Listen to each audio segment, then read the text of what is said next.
कल हम जहाँ से चल रहे थे उससे आगे बढ़ते हैं। हम जो है आरबीसी के बारे में जान रहे थे, हीमोग्लोबिन की अधिकतम संख्या के बारे में जान रहे थे, उससे हम आगे चलते हैं आज। ठीक है, देखिए कल वाला क्वेश्चंस को एक बार हम रिवाइज कर लेते हैं। उसके बाद देखिए हम पढ़ रहे थे फंक्शन ऑफ हीमोग्लोबिन के बारे में। देखिए ऑक्सीजन का, देखिए फंक्शन हीमोग्लोबिन क्या क्या करता है। देखिए फंक्शन ऑफ हीमोग्लोबिन जो है ऑक्सीजन का संचार करता है, पूरे शरीर में ऊर्जा का उत्पादन करने में मदद करता है। ठीक है, यानी हीमोग्लोबिन जो है ऑक्सीजन का संचार करता है और पूरे शरीर में ऊर्जा उत्पादन में मदद करता है। 1 यूनिट हीमोग्लोबिन से कितने अणु ऑक्सीजन पर जुड़ते हैं? तो 1 यूनिट हीमोग्लोबिन से जो है 4 यूनिट उठते हैं। ठीक है, 4 यूनिट हीमोग्लोबिन जुड़ते हैं, 4 O2। 1 यूनिट हीमोग्लोबिन से कितने ऑक्सीजन परमाणु जुड़ते हैं?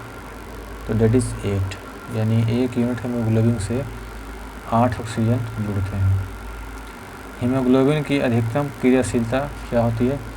तो ये होती है कार्बन मोनोऑक्साइड। ठीक है, हीमोग्लोबिन की अधिकतम क्रियाशीलता कार्बन मोनोऑक्साइड होती है, यानी कि CO यानी कार्बन मोनोऑक्साइड जो होता है ये अधिकतम होता है O2 से। O2 अधिकतम होता है क्या? CO2 से। CO2 से अधिकतम क्या होता है? SO2। कम क्या होता है? SO2। सबसे यानी अधिक क्या होता है, यानी हीमोग्लोबिन की अधिकतम कार्यशीलता जो है वो किससे होती है? तो होती है कार्बन मोनोऑक्साइड से। ठीक है, तो आई होप कि चीज़ आपको समझ में आ रही है। इससे आगे चलते हैं। ठीक है, देखिए हीमोग्लोबिन में लोहे किस प्रकार के होते हैं? तो हीमोग्लोबिन में जो लोहे होते हैं ये 2 प्रकार के होते हैं। एक होता है हमारा Fe2+, दूसरा होता है Fe3+। ठीक है, हीमोग्लोबिन में लोहे जो है 2 प्रकार के होते हैं, एक होता है Fe2+ और दूसरा होता है Fe3+। ठीक है, या फिर दोनों भी हो सकते हैं ऑप्शन के अकॉर्डिंग। ठीक है, देखिए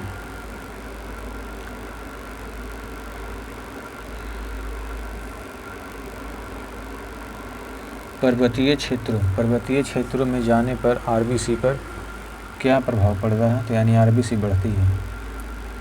पर्वतीय क्षेत्रों में जाने से किडनी हार्मोन बना, किडनी जो है इरिथ्रोपोइटीन हार्मोन बनाता है, जिससे आरबीसी की संख्या बढ़ जाती है। ठीक है, यानी पर्वतीय क्षेत्रों में जाने पर आरबीसी पर क्या प्रभाव पड़ता है? तो आरबीसी की संख्या बढ़ जाती है। यानी पर्वतीय क्षेत्रों में जाने से जो है किडनी जो है इरिथ्रोपोइटीन हार्मोन बनाता है, जिससे आरबीसी की संख्या बढ़ जाती है। ठीक है,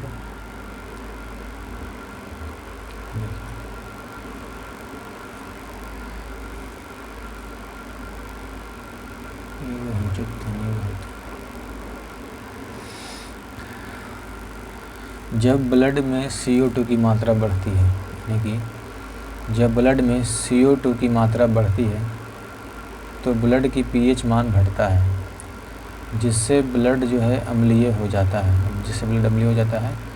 जिसके कारण वह O2 को कैरी कम करता है और ह्यूमन को वीकनेस महसूस कराता है। ठीक, यानी जब ब्लड में CO2 की मात्रा बढ़ती है तो ब्लड की pH मान घटता है, जिससे जो है ब्लड अम्लीय हो जाता है, जिसके कारण वह O2 को कैरी कम करता है और ह्यूमन को वीकनेस महसूस होता है। शेप ऑफ आरबीसी क्या होती है? यानी ये जो बाई कनकेव होती है। शेप ऑफ आरबीसी होता है बाई कनकेव, केंद्रक। देखिए आरबीसी में केंद्रक नहीं होता है, जिसके कारण इसे कनिकाएं यानी कॉर्पसल्स कहा जाता है। कभी कभी आरबीसी मृत की तरह व्यवहार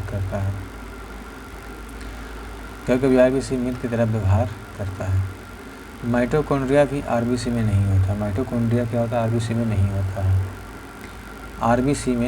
आरबीसी में वायवीय शोषण नहीं होता है, क्योंकि इसमें माइटोकॉन्ड्रिया अनुपस्थित है। यानी कि आरबीसी में कहा जाए यानी कि इसमें वायवीय शोषण नहीं होता है, क्योंकि इसमें जो है माइटोकॉन्ड्रिया अनुपस्थित होता है। ठीक है, माइटोकॉन्ड्रिया अनुपस्थित होता है। अपवाद में लेके चलते हैं क्या? देखिए अपवाद में क्या है? कैमल लामा कैमल और लामा के आरबीसी में केंद्रक पाया जाता है, ठीक है। यानी कैमल में यानी ऊँट में कैमल और लामा के आरबीसी में केंद्रक पाया जाता है। आरबीसी का जीवन काल, आरबीसी का जीवन काल 20 से 120 दिन होता है, ठीक है।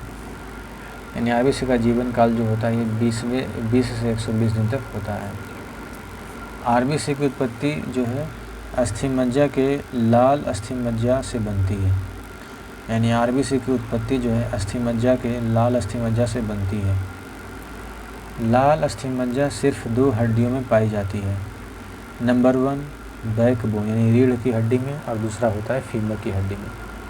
यानी रेड अस्थिमज्जा यानी लाल अस्थिमज्जा सिर्फ 2 हड्डियों में पाई जाती है। पहला है बैकबोन, दूसरा है फीमर। फीमर बोले तो जांघ की हड्डी। लेकिन लंबी हड्डी में आरबीसी की उत्पत्ति होती है। यानी जो लंबी हड्डी होता है उसमें आरबीसी उत्पत्ति होता है, ठीक है। आगे चलते देखिए। जब भी कोई माता के गर्भ में 8वें सप्ताह हो जा चुका होता है तो उसे भ्रूण कहा जाता है। जब भी कोई माता के गर्भ में 8 सप्ताह को हो चुका होता है उसे भ्रूण कहा जाता है।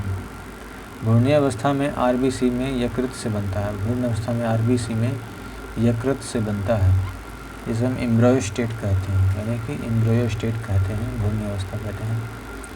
आरबीसी का कब्रिस्तान प्लीहा को कहा जाता है, यानी आरबीसी का ग्रेवयार्ड कहा जाता है, प्लीहा को कहा जाता है कब्रिस्तान। जबकि बाईं किडनी के पीछे होता है, यह ऑर्गन का अंग होता है। यानी आरबीसी का कब्रिस्तान प्लीहा को कहा जाता है। प्लीहा जो है बाईं किडनी के पीछे होता है, यह ऑर्गन अंग होता है। यह जो है ऑर्गन अंग होता है। आरबीसी डिस्ट्रॉय नष्ट लीवर में होता है। आरबीसी डिस्ट्रॉय जो होता है ये लीवर में होता है। स्प्लीन यानी प्लीहा, स्प्लीन बोले तो प्लीहा is also known as blood bank of body. प्लीहा को जो है ब्लड बैंक ऑफ बॉडी माना जाता है, स्प्लीन को। स्प्लीन यानी प्लीहा को जो है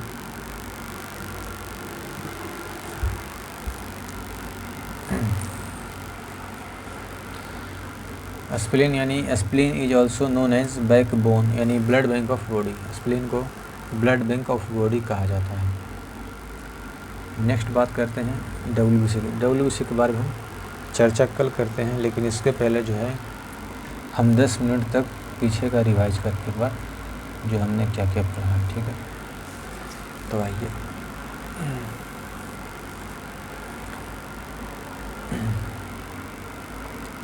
जो हमारा इम्पोर्टेंट टॉपिक्स था उसे हम कवर करते हैं।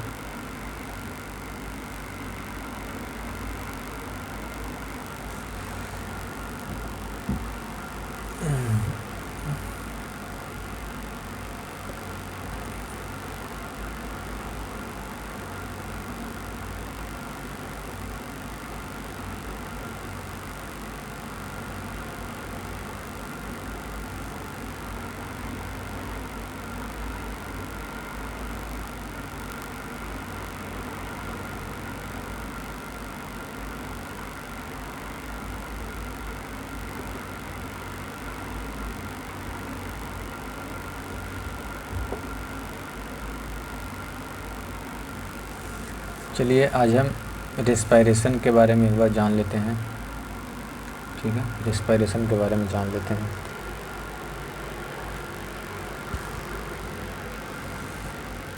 देखिए,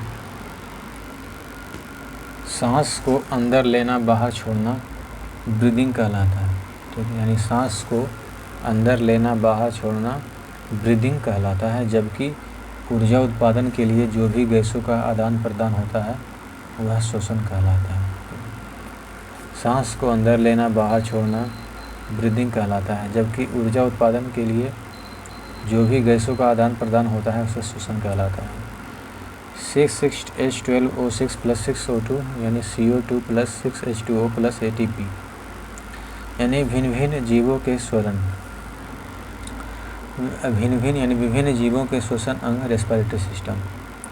देखिए, पीसी यानी मत्स्य का श्वसन अंग जो होता है ये गिल्स होता है यानी क्लोम होता है, ठीक है। एम्फीबियंस यानी उभयचर जंतु एग्जाम्पल फ्रॉग के 3 स्टेज में होता है।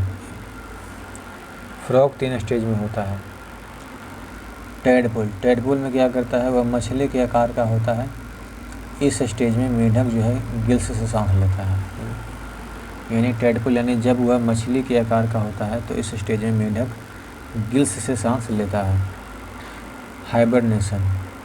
हाइबरनेशन बोले तो यानी कि सुप्ता अवस्था, यानी जब मेढक बरसात को छोड़कर अंडरग्राउंड रहता है तो वह स्किन से सांस लेता है, यानी वो चमड़े से सांस लेता है। ठीक है। इसके अलावा जब वो एडल्ट में इस स्टेज में मेढक लंग से सांस लेते हैं, यानी एडल्ट में जो होता है क्या, गिल से सांस लेता है। यानी जब वो सुप्ता अवस्था में होता है, हाइबरनेशन में होता है, तो वह जो है अंडरग्राउंड रहता है और वह स्किन से सांस लेता है। मेढक सबसे ज़्यादा त्वचा स्किन से सांस लेता है, यानी मेढक जो है सबसे ज़्यादा सांस जो है ये स्किन से लेता है। रेप्टाइल्स के बारे में बात करें तो रेप्टाइल्स यानी सरीसृप जो होता है जो रेंग कर चलते हैं। एग्जाम्पल में स्नेक, लिजार्ड, क्रोकोडाइल भी क्या हमारा एक रेप्टाइल्स है। ठीक है। रेप्टाइल्स टोर्टोइज, ये रेप्टाइल्स 2 अंग से सांस ले सकते हैं। Number 1 is lungs, number 2 is skin, फेफड़ा से भी और स्किन से भी। रेप्टाइल्स ज़्यादा सांस लंग्स से ही लेते हैं। ठीक है। यानी रेप्टाइल जो है ज़्यादा सांस लंग्स से लेते हैं। पक्षी के बारे में देखें। पक्षी यानी एव्स, पक्षी जो होता है ये लंग्स से सांस लेते हैं। मैमल्स यानी स्तनधारी जो होते हैं वो स्वयं दूध प्रोड्यूस करती है। मैमल्स जो होते हैं स्तनधारी जो होती है ये स्वयं दूध प्रोड्यूस करती है। Whale, dolphin, bat, human, cat, rat, mammals lungs से सांस लेते हैं। यानी whale, dolphin, bat, human, cat, rat, mammals ये जो है लंग्स से सांस लेते हैं। टाइप ऑफ रेस्पायरेशन 2 प्रकार के होते हैं। पहला होता है एरोबिक, दूसरा होता है एनोरबिक। एरोबिक क्या होता है, यानी वायवीय श्वसन बोलते हैं इसको, वैसा श्वसन जो O2 की उपस्थिति में होता है। ऑर्गेनिज्म क्या होता है कि हायर ऑर्गेनिज्म होता है। एनोरबिक यानी अवायवीय श्वसन, वैसा श्वसन जो O2 की अनुपस्थिति में होता है। ठीक है। यानी बैक्टीरिया प्लस ईस्ट, यानी जीवाणु प्लस खमीर और मसल्स यानी मांसपेशियाँ। हमारे मांसपेशियों में कौन सा श्वसन होता है, तो ये होता है अवायवीय श्वसन। हमारे मांसपेशियों में अवायवीय श्वसन होता है। माइटोकॉन्ड्रिया में वायवीय श्वसन होता है। कोशिका द्रव में अवायवीय श्वसन होता है। आरबीसी में वायवीय श्वसन क्यों नहीं होता है, क्योंकि आरबीसी में माइटोकॉन्ड्रिया उपस्थित नहीं होता, इसीलिए इसमें अवायवीय श्वसन होता है। उत्पाद यानी CO2 प्लस H2O, उत्पाद अल्कोहल, जीवाणु और ईस्ट का प्रोडक्ट मसल्स से लैक्टिक एसिड का निर्माण होता है। अल्कोहल यानी जीवाणु और ईस्ट यानी प्रोड्यूस करता है ईस्ट का, मसल्स के लैक्टिक एसिड का निर्माण होता है। ईस्ट का प्रयोग शराब बनाने में करते हैं, क्यों?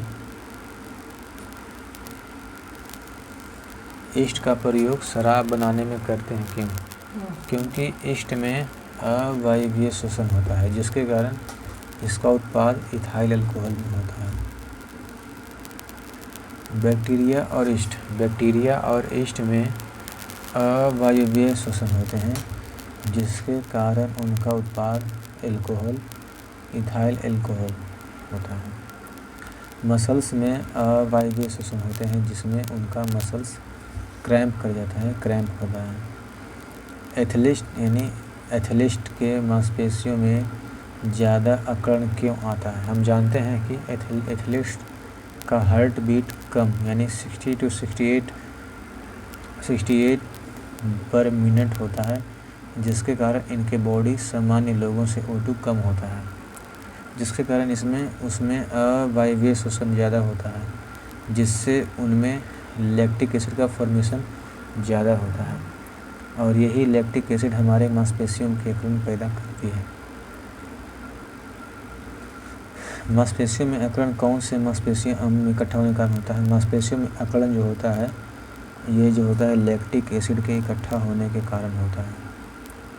वायवीय श्वसन में 36 ATP यानी कि अवायवीय श्वसन में 2 ATP ऊर्जा बनाता है और वायवीय श्वसन में 36 ATP ऊर्जा बनाता है। ATP बोला जाता है एडेनोसिन ट्राइफॉस्फेट। ATP बोला जाता है एडेनोसिन ट्राइफॉस्फेट। कॉमन नेम होता है currency of energy biological energy. Currency of energy biological energy, ठीक है, यानी कि यही होता है हमारा। तो चलिए इसको आज के लिए इतना ही रखते हैं, हम बाकी का आगे देखते हैं, ठीक है।